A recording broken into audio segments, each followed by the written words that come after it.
Behind the imposing walls of one of the most luxurious mansions ever built in the American South lies a macabre secret that has remained hidden for generations. Every brick of this monumental property carries the weight of lost lives. Every gilded ornament was bathed in tears and blood. This is not just a story of wealth and power. It is the shocking revelation of how one family's unbridled ambition transformed human beings into commodities and built an empire on the bones of hundreds of forgotten souls. What you are about to discover goes beyond any official historical record. You are about to learn the truth that was deliberately erased from the books. Are you ready to confront what lies beneath the surface of Southern aristocracy? Leave your opinion in the comments about how far human greed can truly go. Charleston, South Carolina, 1835. The air hangs thick and heavy with humidity, carrying the scent of magnolia blossoms mixed with something far less pleasant, the smell of human suffering that permeates the city's slave markets. This is the world of Cornelius Whitmore, a man whose name would become synonymous with both extraordinary wealth and unspeakable cruelty. Cornelius wasn't born into aristocracy. He clawed his way up from modest beginnings as a merchant trader, dealing first in cotton, then in tobacco, and finally, most profitably, in human lives.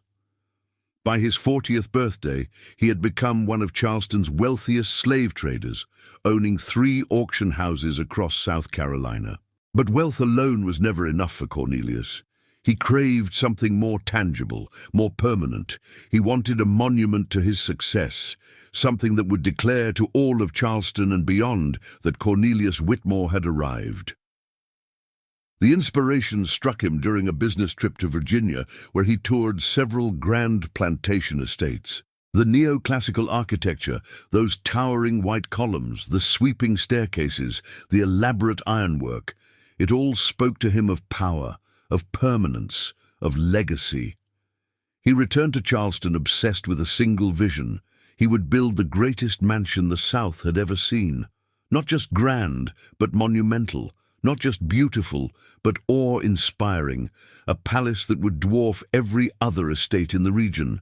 But Cornelius had one particular requirement that would seal the fate of hundreds. He would use exclusively enslaved labor for every aspect of construction. Not to save money, Cornelius had more than enough wealth. No, this was about control, about demonstrating his absolute dominion. Every brick laid, every board cut, every nail hammered would be done by people he owned. It would be his ultimate declaration of power. The planning began in the winter of 1836. Cornelius hired a renowned architect from New York, a man named Edmund Graves, who shared none of his client's moral failings but was willing to overlook them for the substantial fee offered. Together, they designed a mansion of staggering ambition. 4 stories tall, 63 rooms, featuring Italian marble, crystal chandeliers imported from France, mahogany staircases from Cuba, and gardens that would rival those of European estates. To realize this vision, Cornelius needed workers. Skilled workers. He began acquiring them with the cold calculation of a man shopping for tools. At auctions across the South, he sought out specific talents: brick masons from Virginia, carpenters from Georgia, iron workers from Tennessee, stone cutters from North Carolina. He didn't just buy individuals, he deliberately purchased skilled craftsmen, often paying premium prices, then immediately separated them from their families to ensure compliance through grief and desperation. One of his first acquisitions was a master mason named Samuel, a 34-year-old man who had learned his craft from his father and had been helping build houses in Virginia for 2 decades. Samuel was sold at auction for $1,200, an enormous sum that reflected his exceptional skills. Cornelius's agent bid without hesitation. Samuel's wife, Rebecca, and their 3 children watched from the auction house as their husband and father was chained and led away. Samuel would never see them again. Cornelius had no interest in keeping families together. Separated men worked harder, fought less, accepted more. Or so he believed. By spring of 1837, Cornelius had assembled his workforce. 147 enslaved people, ranging in age from 14 to 62. Each one was catalogued in Cornelius's ledger with the same detail he would give to livestock. Names, ages, skills, purchase prices, physical descriptions. But never their stories, never their dreams, never their humanity. To Cornelius they were investments, assets, property. The construction site was selected on the outskirts of Charleston, on a sprawling piece of land overlooking the Ashley River. The location was perfect, prestigious, visible, commanding. Cornelius stood there that first morning, surveying his future empire, while behind him 147 people stood in chains, looking at what would become their hell. His wife, Margaret, a pale woman of refined Charleston society, stood beside him that day. She held a lace parasol against the sun and smiled weakly as her husband described his grand vision. Margaret had grown up in comfort, surrounded by enslaved servants, never questioning the system that afforded her such luxury. She had learned early to look away from unpleasantness, to focus on ball gowns and garden parties, to pretend the suffering around her simply didn't exist. This skill would serve her well in the years to come. Cornelius addressed his architect that morning with characteristic arrogance. "I want this mansion completed in 2 years, Edmund. 2 years.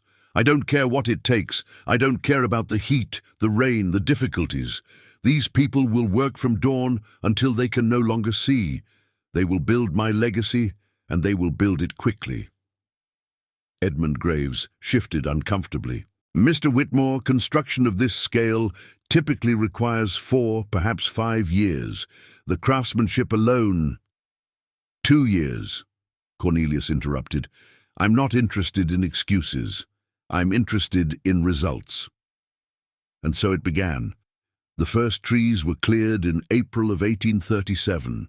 The sound of axes echoed across the property as ancient oaks fell. The land was cleared, leveled, prepared. Then came the foundations, massive trenches dug deep into the South Carolina soil. The work was backbreaking, relentless, brutal. Cornelius had appointed an overseer, a cruel man named Jameson Crick, whose reputation for violence preceded him. Crick carried a whip that he used liberally and without provocation. His philosophy was simple: fear produces productivity. Under his watch, the enslaved workers toiled in conditions that defied human endurance. The summer of 1837 was particularly merciless. Temperatures soared above 100 degrees. The humidity made every breath feel like drowning. Yet the work continued without pause. Men dug foundations in soil that seemed to fight back, dense with clay and roots. Women carried water and supplies under the blazing sun. Children, some as young as 10, were put to work mixing mortar, carrying bricks, doing whatever their small hands could manage. Cornelius visited the site weekly, always impeccably dressed, always dry and comfortable, surveying the progress like a general reviewing his troops. He never spoke directly to the workers. To him, they weren't people worthy of conversation.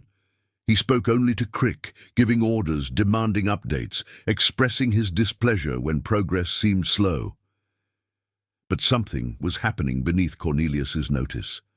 Among the enslaved workers, a quiet resistance was forming. Not rebellion, they knew the consequences of that, but a subtle defiance. Samuel, the master mason, had begun teaching others his craft in the evenings, passing on knowledge, maintaining dignity through skill. An older woman named Dinah, who cooked for the workers, used her position to share information, to keep spirits alive with stories and songs from home. A young man named Isaiah, barely 20, had begun making small marks in the bricks he laid, tiny symbols that spelled out names, dates, prayers, little acts of humanity in the face of dehumanization. As the foundation walls rose from the ground, so too did the death toll. The first casualty came in June. A young man named Thomas, just 17, collapsed from heat exhaustion while carrying stone. He died before sunset.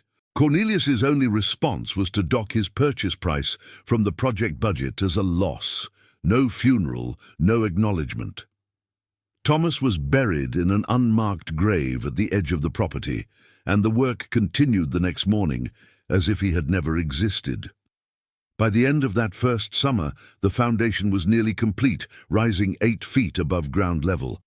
But it had cost 5 lives. 5 human beings worked to death in the name of grandeur. Cornelius celebrated with a dinner party at his Charleston townhouse, toasting to the rapid progress. His guests marveled at his efficiency, his vision, his business acumen. None asked about the cost in human terms.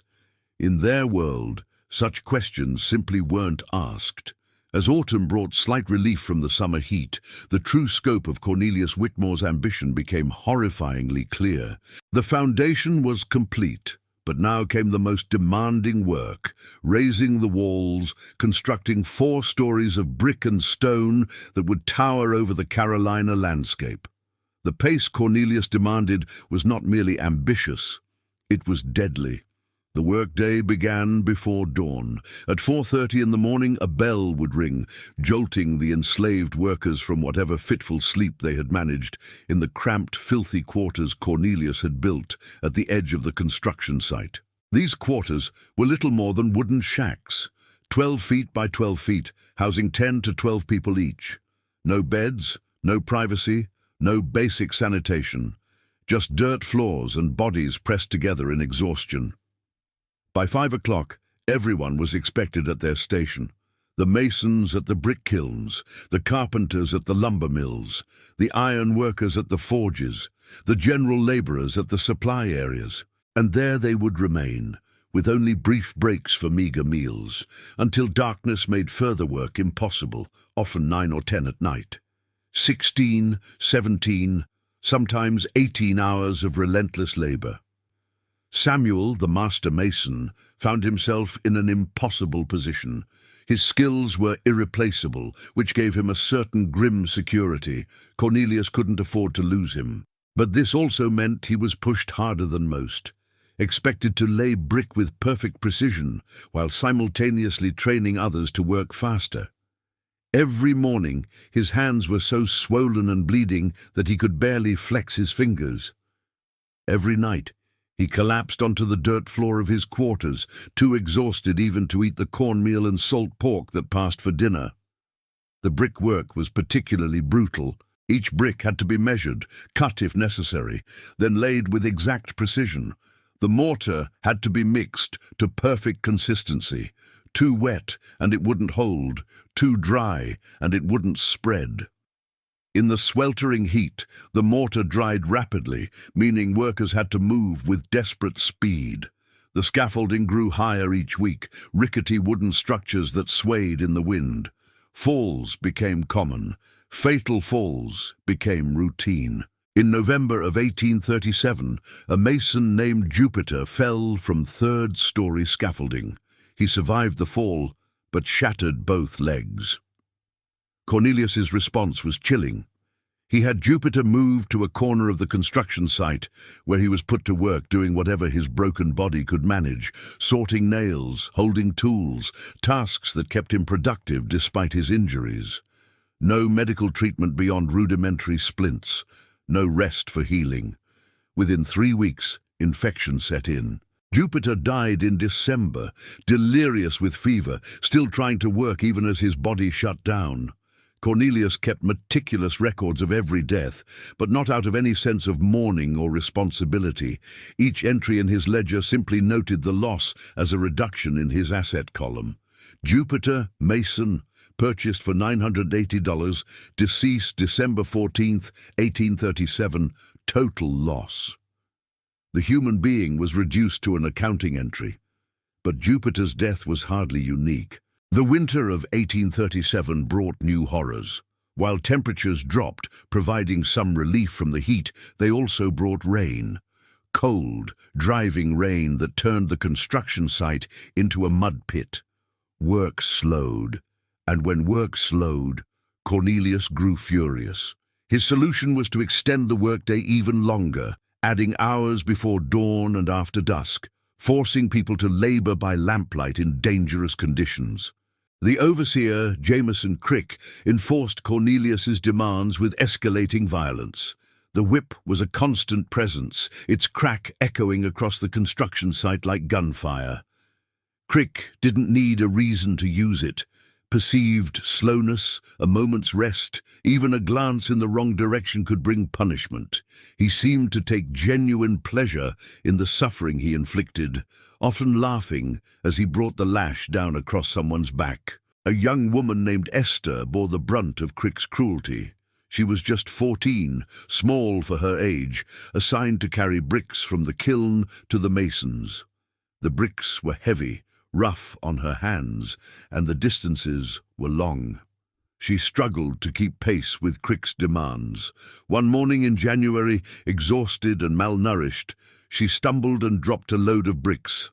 Several shattered. Crick descended on her like a storm. "You clumsy wretch! Do you know what those bricks cost?" Esther stammered an apology, trying to gather the broken pieces. Crick grabbed her by the arm, dragging her to the center of the construction site where everyone could see. Public punishment. An example. He tied her hands to a post and brought the whip down 20 times across her back. Her screams echoed across the site. Cornelius watched from a distance, showing no emotion, then turned back to his discussion with the architect about window placements. Esther never fully recovered. The wounds on her back became infected. She developed a fever but was still forced to work. Within 2 weeks, the infection spread. She died on a cold morning in late January, her small body finally giving out. She was buried quickly and without ceremony. Cornelius noted in his ledger, Esther, General Labor, purchased for 420s, deceased January 28, 1838, total loss. As the walls rose higher through the spring of 1838, the death toll continued to climb. The work became even more dangerous. Heavy stones had to be hauled to the upper floors, using pulley systems that frequently failed.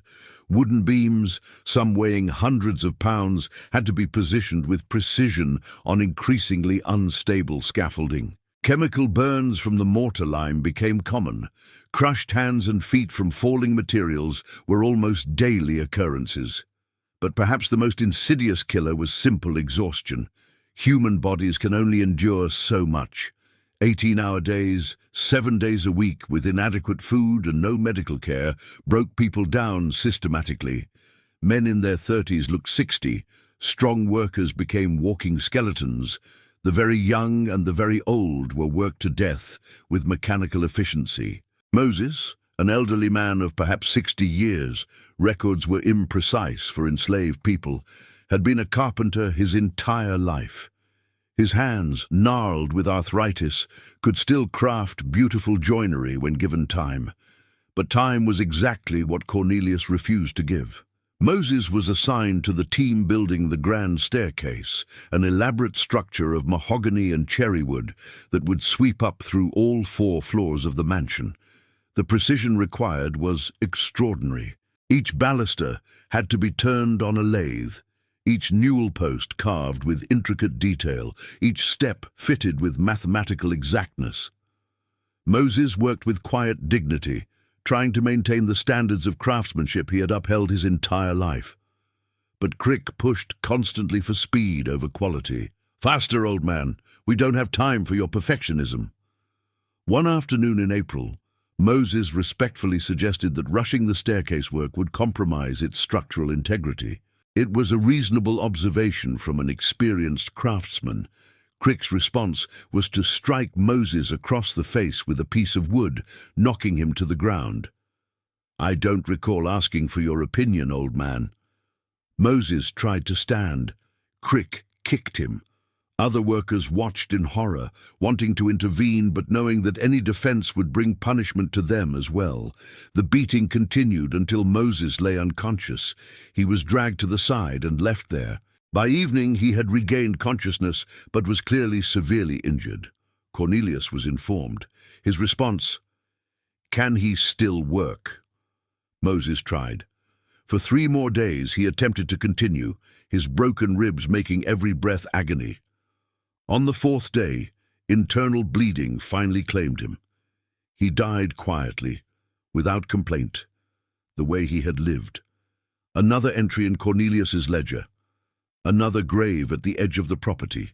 By mid-1838, the mansion's structure was substantially complete. 4 stories rose majestically against the sky, the white columns gleaming, the roof taking shape. To visitors who came to admire Cornelius's achievement, it looked like a triumph of vision and determination. What they didn't see were the 23 bodies buried at the property's edge. What they didn't hear were the screams that still echoed in the memories of the survivors. What they didn't know was the price in human suffering for every foot of height, every architectural flourish, every admired detail. Margaret Whitmore began hosting gatherings at the construction site, showing off her husband's progress to Charleston society. Ladies in elaborate dresses toured the unfinished rooms, exclaiming over the ceiling heights, the window views, the imported materials. They stepped over bloodstains without seeing them. They passed within feet of injured workers without acknowledging them. Their world and the world of the enslaved existed in the same physical space, but in completely separate realities. During one such tour, a young society woman asked Margaret about the workers. They must be so proud to be part of creating something so magnificent. Margaret smiled graciously. "I'm sure they are grateful for the opportunity to contribute to something greater than themselves." Neither woman had ever spoken directly to any of the enslaved people. Neither had any concept of what their days entailed. Neither wanted to know. The system required willful blindness, and they had perfected it. As the 2nd year of construction progressed into summer, Cornelius became obsessed with meeting his deadline. The interior work had to be completed, the plastering, the painting, the installation of all the imported fixtures and furnishings. He doubled down on his demands, pushing the workers even harder. The pace became absolutely unsustainable. More people collapsed from exhaustion, more died from untreated injuries, more were worked literally to death. And yet, the mansion neared completion. The exterior was stunning. Inside, elaborate plasterwork adorned the ceilings. Mahogany doors hung on imported brass hinges. Italian marble fireplaces dominated the receiving rooms. Crystal chandeliers waited to be installed. It was, by any objective measure, a masterpiece of architecture and craftsmanship, but it was also a monument to human cruelty. Every beautiful detail had been achieved through suffering. Every admired feature had cost lives. The mansion was indeed being built on sin, and the bill was still mounting. What do you think about what you've seen so far?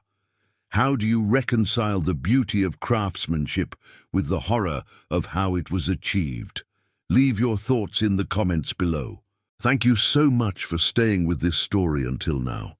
What comes next is even more disturbing, more shocking than anything we've covered so far. The truth we're about to reveal was deliberately hidden for over a century, and it forces us to confront the darkest aspects of how wealth was built in America.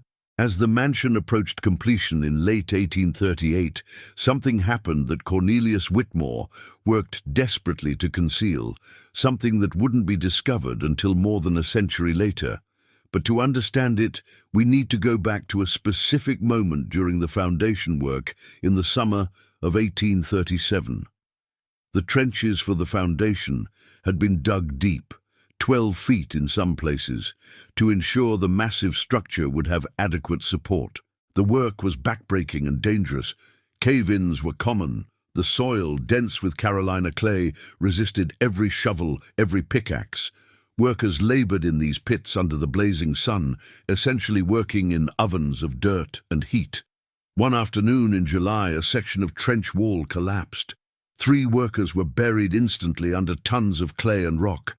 By the time others could dig them out, all 3 were dead, suffocated in the earth.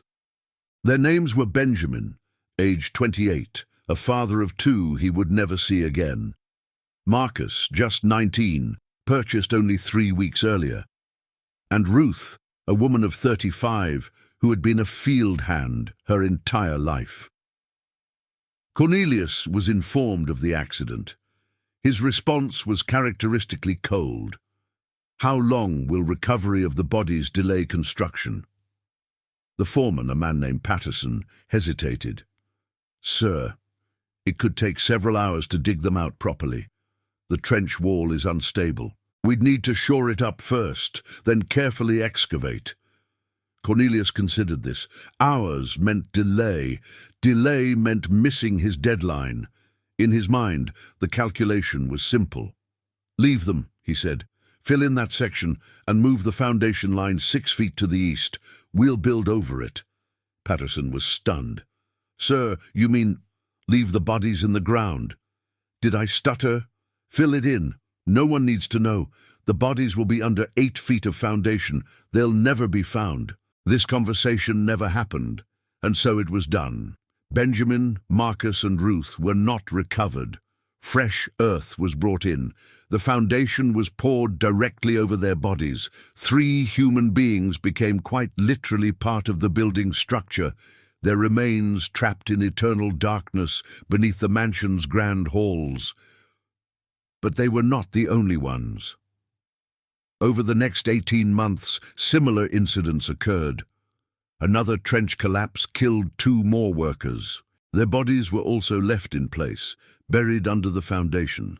A worker named Daniel fell into a foundation pit and broke his neck. Rather than delay work to recover his body, Cornelius ordered it left where it fell. When foundation work for the east wing began, a worker named Grace died from heat stroke and collapsed into the wet concrete being poured. Cornelius ordered the pour to continue. Her body was entombed in the foundation she had helped build. In total, at least 9 bodies were left in the mansion's foundations. 9 people whose deaths weren't even acknowledged, whose graves were the very building they had been forced to construct. It was an atrocity hidden in plain sight, sealed away beneath marble floors and plastered walls. But the horror didn't end with the foundation. As construction progressed, those who died from disease, exhaustion, or violence were buried hastily in a growing graveyard at the property's edge. No markers, no records of their individual graves. They were buried in mass graves, sometimes 3 or 4 bodies deep, in trenches not unlike those they had dug for the mansion's foundation. By the time construction was complete, that unmarked graveyard held 38 bodies. Let me tell you about 3 of these people. Not as statistics, not as ledger entries, but as human beings whose stories deserve to be remembered. Samuel, the master mason we met earlier, survived the construction but barely. His hands were permanently damaged from years of handling rough brick and caustic mortar. His back was scarred from multiple whippings. His spirit was broken from separation from his family. But he had taught his craft to others, passed on knowledge that gave meaning to the suffering. When the mansion was complete, Cornelius sold Samuel to a plantation in Georgia. Samuel died there 2 years later, at age 38, his body simply worn out. He never saw his wife Rebecca or his children again. But the walls he built still stand today, testament to his skill, if not to his suffering. Esther, the 14-year-old girl who died from infected whipping wounds, had been born on a Virginia plantation. Her mother had been sold away when Esther was 7. Her father had died in a field accident when she was 10. By 14, she was alone in the world, sold to Cornelius for her youth and presumed durability. She loved to sing. The older workers remembered her voice during the brief evening hours when they were allowed to gather. After her death, no one sang anymore. The spirit had been beaten out of them, as surely as the life had been beaten out of Esther.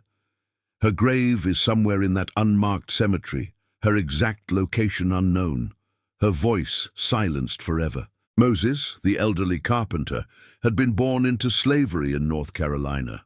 He had a wife named Sarah and 6 children, all sold to different owners over the years. He had been a carpenter for 4 decades, building houses, barns, churches. His craftsmanship was exceptional, the kind of skill that comes from a lifetime of dedication to a trade. The grand staircase he helped build, the staircase he died building, still curves elegantly through the mansion's heart. Visitors admire its beauty, its perfect proportions, its intricate carved details. None know it cost Moses his life. None know he questioned whether rushing the work would make it unsafe, and was beaten to death for his professional judgment. His body lies in an unmarked grave, but his work remains, beautiful and tainted. While these deaths accumulated, Cornelius and Margaret Whitmore were living their dream. They moved into the mansion in September of 1838, even though interior work was still ongoing in several wings. Margaret immediately began planning her grand debut, a ball that would announce the Whitmores as Charleston's preeminent family. The contrast between the two worlds existing simultaneously in that mansion was obscene. In the grand ballroom, workers installed French crystal chandeliers while standing on scaffolding, their hands bleeding, their bodies exhausted. Downstairs in the basement level, other workers were confined to servants' quarters, cramped, dark, airless rooms where the enslaved house staff would be kept when not actively serving the family. These quarters had been built into the foundation, literally underground, with tiny windows at ground level that let in minimal light and no fresh air. Margaret oversaw the final decorating with the same casual cruelty her husband showed in construction. She would point to a wall and say, "That painting needs to be 2 inches higher," and workers would rush to adjust it, knowing that any delay would bring punishment. She selected furniture arrangements that required heavy pieces to be moved repeatedly until she was satisfied. She changed her mind constantly, treating the enslaved workers as extensions of her whims rather than as human beings. The grand ball took place in November of 1838. Charleston society attended in full force. 200 guests in elaborate finery danced in the ballroom, dined on food prepared by enslaved cooks, drank wine served by enslaved waiters, and marveled at the mansion's magnificence. Musicians, also enslaved, provided entertainment from a balcony. The evening was declared a triumph. Not one guest asked about the cost, not one inquired about the workers who built it, not one questioned the system that made such opulence possible. They simply enjoyed it, basked in it, celebrated it. In the basement, the house staff who weren't actively serving stood in the dark, airless quarters, listening to music and laughter filtering down from above. They stood on floors that they knew concealed the bodies of their fellow workers. They served food to people who had watched their friends die and done nothing. They maintained the fiction that everything was fine, that this was simply the natural order of things, because any other response would bring swift and brutal punishment. Among those basement staff was a young woman named Pearl, who had survived the construction period. She had a secret. She could read and write, taught by a kind enslaved man when she was a child. This was highly illegal and exceptionally dangerous. Enslaved people were forbidden from literacy precisely because it gave them power, agency, the ability to document and resist. Pearl began keeping a journal, hiding it beneath a loose floorboard in the basement. In this journal, she recorded names. The names of everyone who had died during construction, the dates when she knew them, how they had died.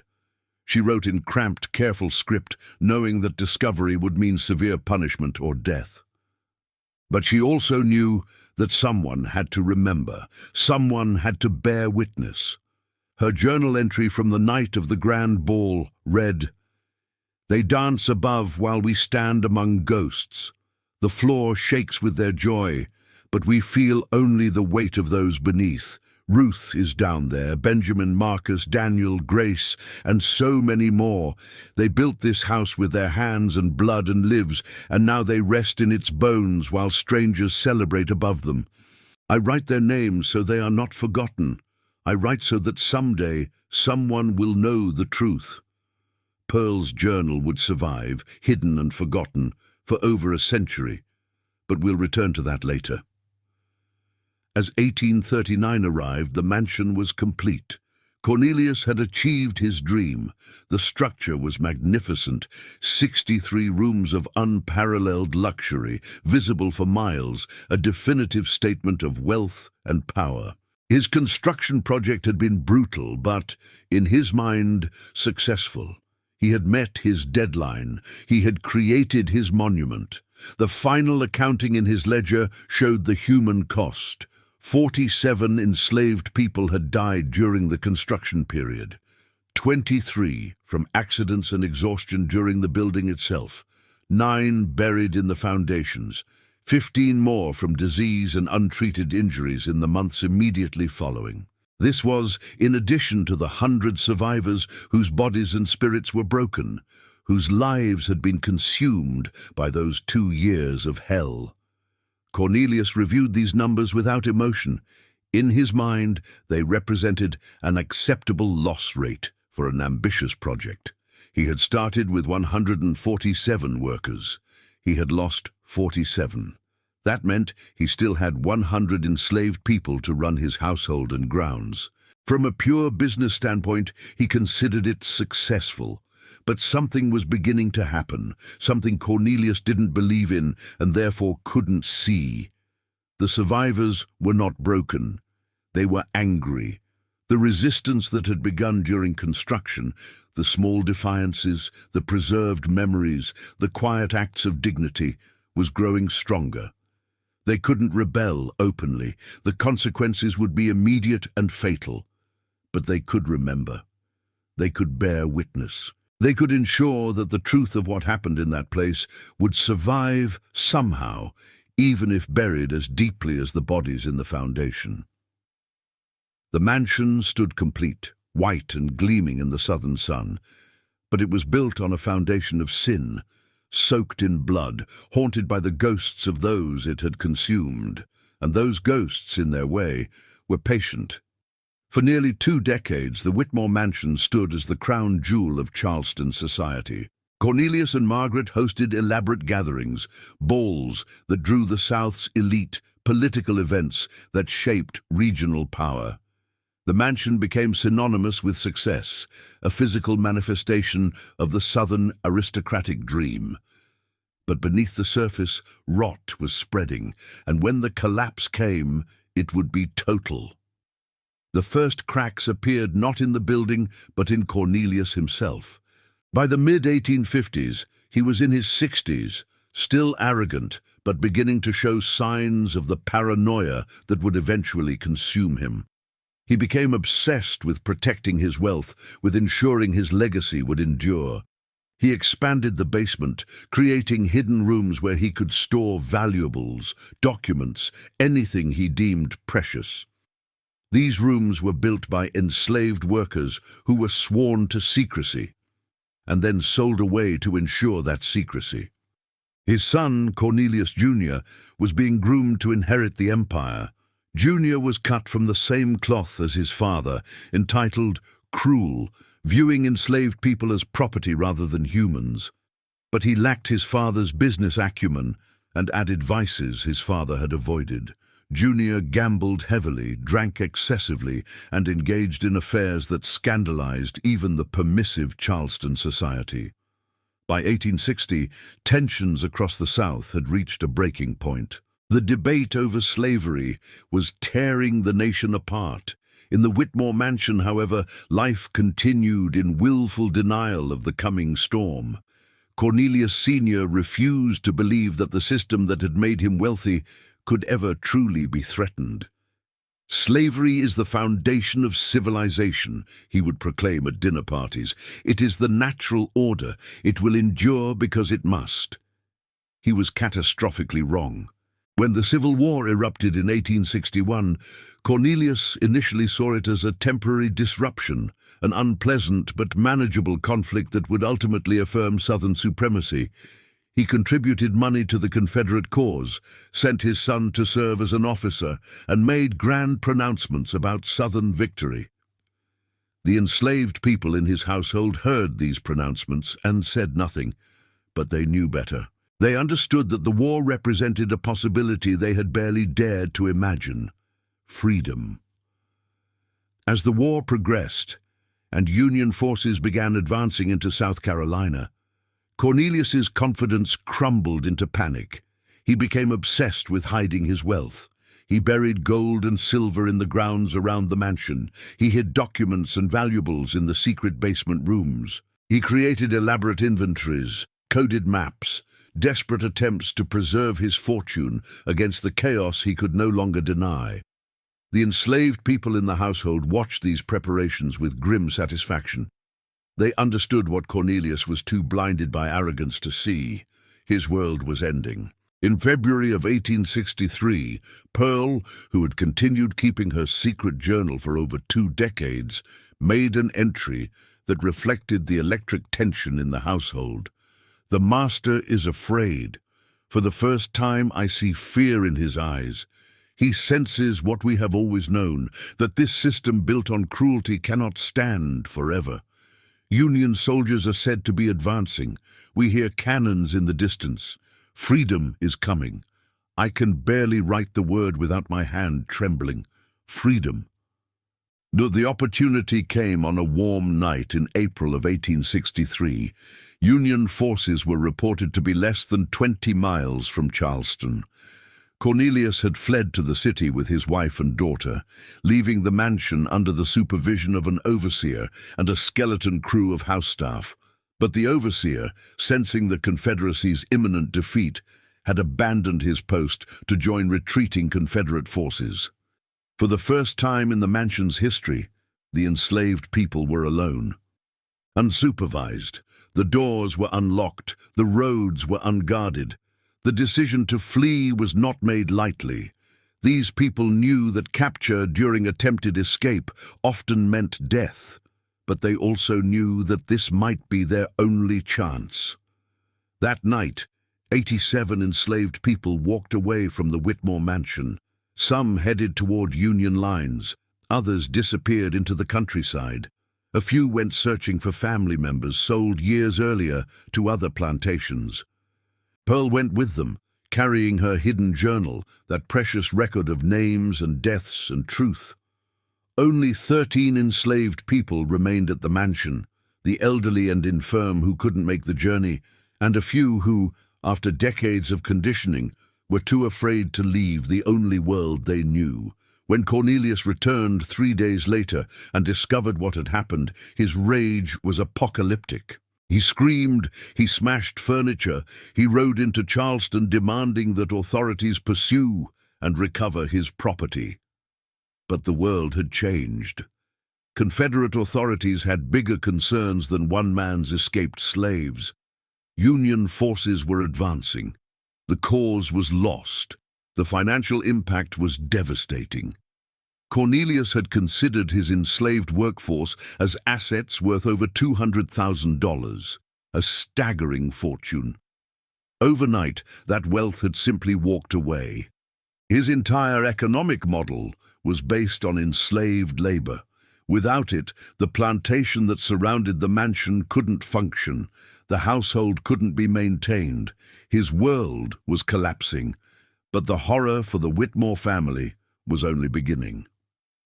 Cornelius Jr. was killed at the Battle of Bentonville in March of 1865. He died badly, gut shot, lingering for hours in agony before finally expiring. The news reached Cornelius Sr. just as Lee surrendered at Appomattox. In a single week, Cornelius lost both his son and the Confederacy. Margaret, who had spent 3 decades looking away from unpleasantness, could no longer avoid reality. Her son was dead. Her world was shattered. Her husband was increasingly unhinged. She withdrew into near-total silence, spending days staring out windows, not speaking, barely eating. The years immediately following the war were catastrophic for the Whitmores. Without enslaved labor, the plantation failed. Without income from the plantation, Cornelius couldn't maintain the mansion. The elaborate gardens went wild, repairs went unaddressed, the magnificent estate began a slow decay. Cornelius became obsessed with the idea that the mansion itself was cursed. He wasn't entirely wrong. Strange things began happening, or perhaps they had always been happening, and he was finally noticing. Doors would open and close by themselves. Footsteps echoed through empty hallways. Unexplained cold spots appeared in certain rooms. Most disturbingly, a presence seemed to linger in the grand ballroom, the sound of breathing, of whispers, when no one was there. Cornelius started drinking heavily. He would wander the mansion at night, raving about ghosts, about judgment, about sins demanding payment. His daughter Elizabeth watched her father descend into what appeared to be madness. Or perhaps it was guilt finally piercing through decades of moral blindness. In 1869, Margaret Whitmore died. The official cause was listed as heart failure, but those who knew her understood it was simply surrender. She had lost everything that mattered to her: her son, her social position, her carefully constructed reality. She stopped fighting to live and simply faded away. Cornelius followed her 2 years later. He died in the grand ballroom, the same room where he had celebrated his triumph decades earlier. His body was found at dawn by his daughter. He had apparently suffered a massive stroke while standing at the center of the room, staring at nothing. His face was frozen in an expression of absolute terror. Elizabeth inherited the mansion, but she was a broken woman in her 40s with no means to maintain it. She sold off furnishings, then land, then anything of value, desperately trying to generate income. The mansion grew emptier, more decayed. The white columns became stained. Windows broke and went unrepaired. The roof began to leak. In 1874, Elizabeth hired workers to do emergency repairs on the foundation, which had developed cracks.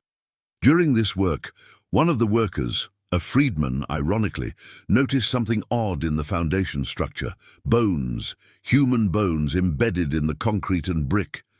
The discovery was horrifying, but ultimately swept aside. Elizabeth paid the workers extra to say nothing, to simply cover it back up and never speak of it. She knew what those bones represented: the bodies left in the foundations during construction, the evidence of her father's crimes. But acknowledging it would have destroyed what little remained of the family name. The bones were reburied beneath fresh concrete.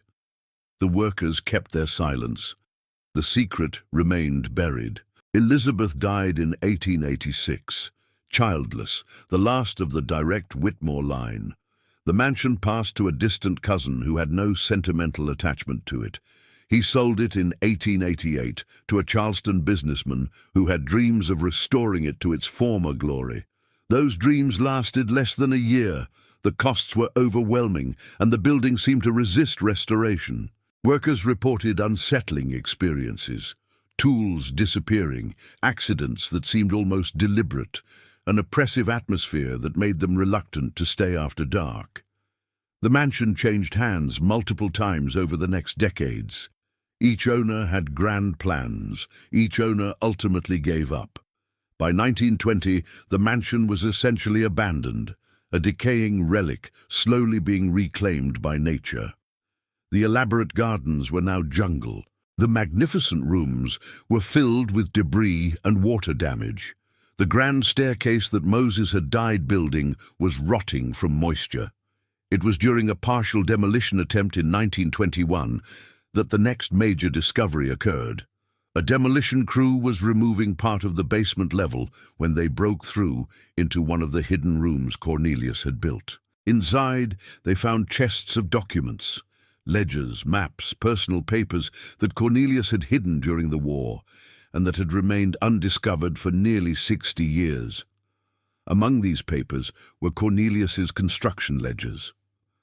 The cold, clinical records of every person he had purchased for the building project, the dates of their deaths, the accounting of their value lost.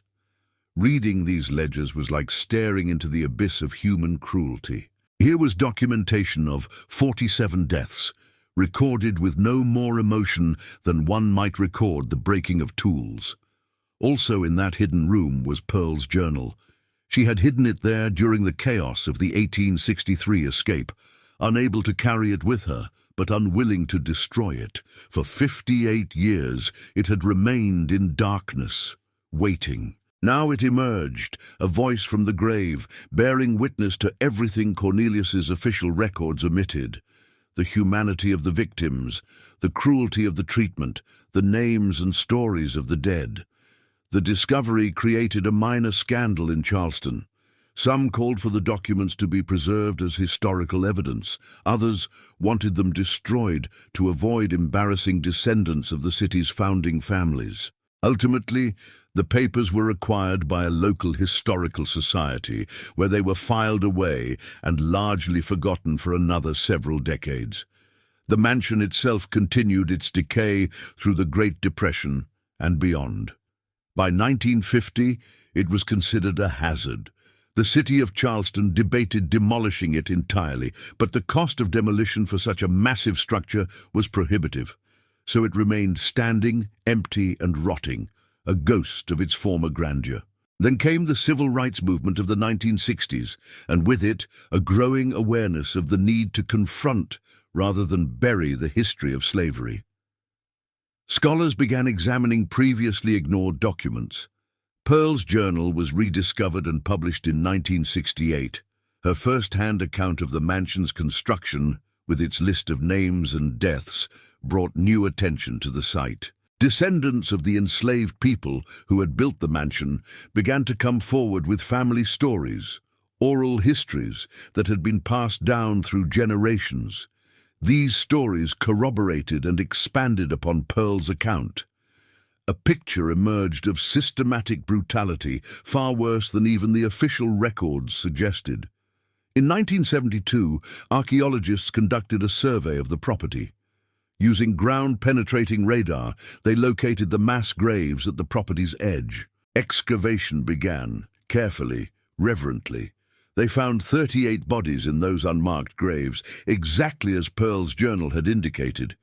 Many showed signs of trauma consistent with her descriptions: broken bones, signs of malnutrition, evidence of violence. The mansion still stood, but it no longer represented triumph. It represented tragedy. It became slowly a different kind of monument, not to wealth and power, but to the human cost of both. The Whitmore Mansion stands today, but not as Cornelius Whitmore envisioned. After decades of abandonment and decay, the property underwent extensive restoration beginning in 2003. But this restoration had a very different purpose than the original construction. The mansion would become a museum, a memorial, a place of education and confrontation with historical truth. The restoration work itself became a form of archaeological investigation. Every wall removed, every floor torn up, every structural examination revealed new evidence of the building's dark history. And in 2019, the most significant discovery of all was made. During foundation stabilization work, engineers discovered a hidden compartment behind a brick wall in one of the basement storage rooms. Inside were more documents, including a second journal, this one written by Cornelius Whitmore himself. This private journal was never meant to be seen by anyone. In it, Cornelius documented things he would never have admitted publicly. He wrote about the deliberate decision to leave bodies in the foundations. He recorded his calculations about acceptable death rates during construction. He detailed punishments inflicted, people sold away to maintain control, families deliberately separated. He even acknowledged in rare moments of something approaching self-awareness that what he was doing was monstrous. One entry from August of 1837 read, "Patterson questioned my decision to leave the collapsed bodies in the foundation. He seemed disturbed. I explained that delay is more costly than sentiment. He will comply or be replaced. I sometimes wonder if there will be consequences for these decisions. Then I remember that I hold all the power here. Consequences are for those without power. I am building something magnificent. History will remember the mansion, not the methods." Cornelius was wrong about what history would remember. The discovery of this journal, combined with the physical evidence, Pearl's account, and the archaeological findings, created an undeniable historical record. There could be no more looking away, no more minimizing, no more comfortable distance from the truth. The museum that opened in 2021 does not celebrate the mansion's beauty, though it acknowledges the skill of those who built it. Instead, it tells the story of the 47 people who died creating it. It names them when names are known. It describes their lives, their skills, their families when that information exists. It displays the journals, both Cornelius's cold accounting and Pearl's passionate witnessing. It presents the archaeological evidence. In the grand ballroom, where Cornelius once celebrated his triumph, there is now a memorial wall. 47 lights, one for each known death. When visitors enter, they see those lights first, before seeing the elaborate ceiling, the crystal chandeliers, the architectural grandeur. The message is clear: the beauty came at a price. These lights represent that price. The excavated remains from the mass graves were given proper burial in 2022. A memorial cemetery was created on part of the original property. Each of the 38 individuals was buried in a marked grave. For those whose names were known from Pearl's journal, headstones bear those names. For the 9 whose names are lost, the stones read, "Known only to God." The funeral ceremony was attended by over 1,000 people, many of them descendants of the enslaved people who had worked at the mansion. There were prayers, songs, testimonies. People spoke the names aloud, reclaiming them from historical silence. It was a moment of grief, but also of acknowledgement. These lives had mattered. These deaths would be remembered. But what about the 9 bodies still in the foundation? The ones Cornelius had ordered buried beneath the building itself. The museum faced a difficult decision. Removing them would require partially demolishing the foundation, potentially compromising the building's structural integrity. Leaving them felt like continuing the violation. The solution came from descendants of the enslaved community. They argued that those 9 people had become, literally, part of the building. They had built it with their labor and their lives. Leaving them there, but acknowledging and honoring their presence, was appropriate. The museum agreed. Today, in the basement level of the museum, there are 9 memorial plaques mounted on the walls above, where ground-penetrating radar has confirmed the locations of remains in the foundation. The plaques read, "In memory of those who rest here, whose labor built this mansion, whose lives were taken in its construction, whose names were Benjamin, Marcus, Ruth, Daniel, Grace, and 4 others whose names are lost, but whose humanity is remembered." Visitors can stand in those basement rooms and confront a visceral truth. They are standing in what is quite literally a tomb. The building they are admiring was built on human sacrifice. There is no comfortable distance from that reality. The museum's exhibits pull no punches. They display the whips used by overseers. They show medical evidence of the injuries found on excavated remains. They present Cornelius's ledgers alongside Pearl's journal, contrasting the dehumanizing accounting with the passionate assertion of humanity. They use audio recordings of descendants reading testimonies about family histories, oral traditions about ancestors who worked and died at the mansion. One of the most powerful exhibits features reconstructed narratives of the 3 people we've followed throughout this story. For Samuel, the master mason, the exhibit includes samples of his brickwork, actual bricks he laid, still bearing the small marks Isaiah had carved into them, subtle signatures asserting humanity in the face of dehumanization. Visitors learn about Samuel's family, see his recorded sale price, and read about his separation from his wife and children. For Esther, the 14-year-old girl, The exhibit presents her story through the eyes of descendants of other young enslaved people who survived the construction period. They speak of childhood stolen, of bodies broken before they fully grew, of lives ended before they truly began. There's a recording of a spiritual song that Esther was remembered for singing, performed by a descendant of another worker.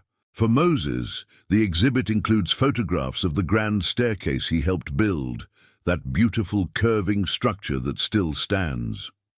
But the photographs are annotated with the story of his death, his beating for questioning the rushed work. Visitors climbing that staircase now know its cost. The museum has become a site of pilgrimage for descendants of enslaved people from across the South. They come to connect with ancestors, to bear witness, to ensure that the stories survive. Many bring family records, photographs, documents that add to the growing archive of enslaved experiences. The museum has created a database where people can search for ancestors who might have worked at the mansion or similar sites. One particularly moving visit occurred in 2023 when a woman named Rebecca Wilson came to the museum. She had done extensive genealogical research and discovered that her great-great-great-great-grandfather had been the Samuel we've followed in this story. She brought documents showing his sale from Virginia, his purchase by Cornelius Whitmore, his eventual sale to the Georgia plantation where he died. Rebecca stood in front of the exhibit about Samuel and wept.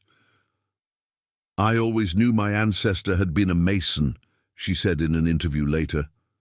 "I knew he had built something significant, but I never knew the full story. I never knew about his separation from his family, about the conditions he endured, about his skill being exploited while his humanity was denied.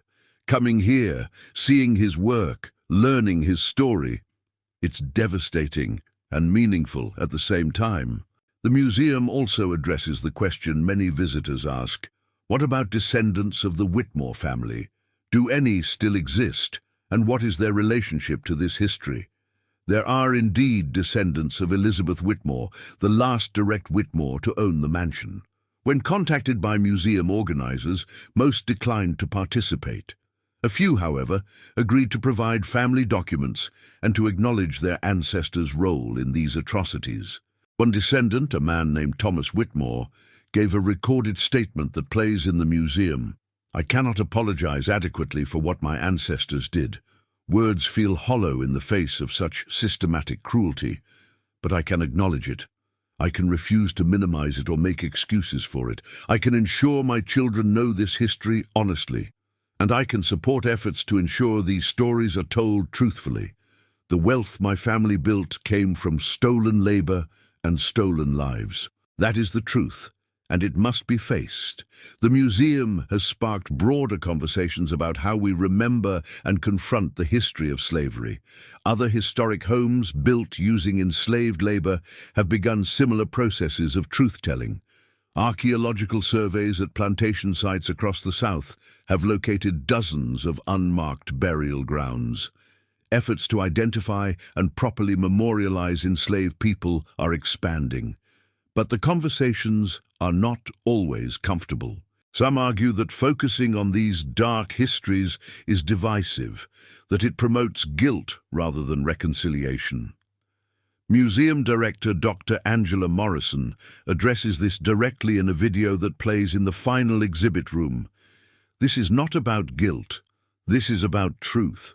We cannot reconcile with a past we refuse to acknowledge honestly. The people who built this mansion were skilled craftsmen, loving parents, individuals with dreams and hopes and dignity. They were treated as property and worked to death. Both things are true. The mansion is beautiful and it is built on atrocity. Both things are true. We can appreciate the skill and craftsmanship while condemning the system that exploited it. In fact, we must. Anything less is dishonoring both the work and the workers." The museum has also become a site for difficult but necessary conversations about contemporary issues. Exhibits draw connections between historical slavery and modern inequalities. They explore how wealth built on slavery continues to advantage some families and disadvantage others generations later. They address mass incarceration, racial wealth gaps, educational disparities, not claiming direct causation, but examining historical context and ongoing impacts. Educational programs bring school groups through the museum. The approach is age-appropriate but unflinching. Young students learn about the humanity of enslaved people, their skills, families, resistance, survival. Older students confront more difficult details about the violence of the system, the economic calculations that valued profit over life, the legal structures that enabled it all. One high school student wrote in the visitor book, "I learned about slavery in school, but it always felt abstract, like something in a history book. Being here, standing in rooms built by enslaved people, seeing the actual whips and chains and ledgers, reading Pearl's journal entries, it became real in a way it never had been. I understand now that this wasn't some distant past. My great-grandmother was born just 50 years after the Civil War. This isn't ancient history. It's right here, still shaping our world." The physical structure of the mansion itself continues to reveal its secrets. In 2024, during routine maintenance, workers discovered additional hidden spaces in the walls, spots where enslaved people had hidden small personal items, a carved wooden bird, a piece of mirror, a small cloth doll. These items have been added to the museum collection, tiny glimpses of the interior lives of people who were denied the right to own anything, yet who still tried to hold on to pieces of beauty and meaning. The mansion has also become a center for ongoing research. Historians, genealogists, archaeologists, and descendant communities collaborate on projects to identify more individuals, to trace family lines, to connect stories. DNA analysis of remains has helped establish some family connections. Archival research continues to uncover documents, bills of sale, estate inventories, court records that provide fragments of individual stories. There is something both painful and powerful about this work. Each name recovered from obscurity, each story pieced together from fragments, represents a small victory against the erasure that slavery attempted. But each discovery also reminds us of how many stories are lost beyond recovery, how many people died without leaving even the smallest trace in the historical record. As we stand here today looking at the Whitmore Mansion, we see layers of truth. We see architectural beauty created by skilled hands. We see the brutality of the system that forced those hands to work. We see the attempt to hide and deny that brutality. And we see the eventual, inevitable revelation of truth. The mansion Cornelius Whitmore built as a monument to his greatness has become instead a monument to the people he exploited, a memorial to their labor, their suffering, their resistance, and their enduring humanity. The story of this mansion forces us to ask uncomfortable questions. How much of our historical architecture, our celebrated landmarks, our heritage sites were built using enslaved labor? What stories are still hidden in foundations and fields? Whose humanity has been written out of official histories? And what do we owe to the memory of those whose labor and lives built the physical structures we inherit? There are no easy answers, but the work continues, the truth continues to emerge. And the voices, silent for so long, are finally being heard. What do you think about this legacy? How should we balance preservation of historical structures with honest acknowledgement of how they were built? What do we owe to the descendants of enslaved people whose ancestors' labor created wealth they never benefited from? These questions matter not just for understanding the past, but for shaping a more just future. If this story has impacted you, if it has made you think differently about history and its ongoing consequences, please subscribe to this channel. We are committed to telling these difficult but essential stories, to uncovering truths that have been buried, to honoring voices that have been silenced. And watch the next recommended video where we explore another chapter of hidden history that demands to be known. The mansion stands, the truth stands with it, and the memory of those 47 souls and the countless others like them will not be erased.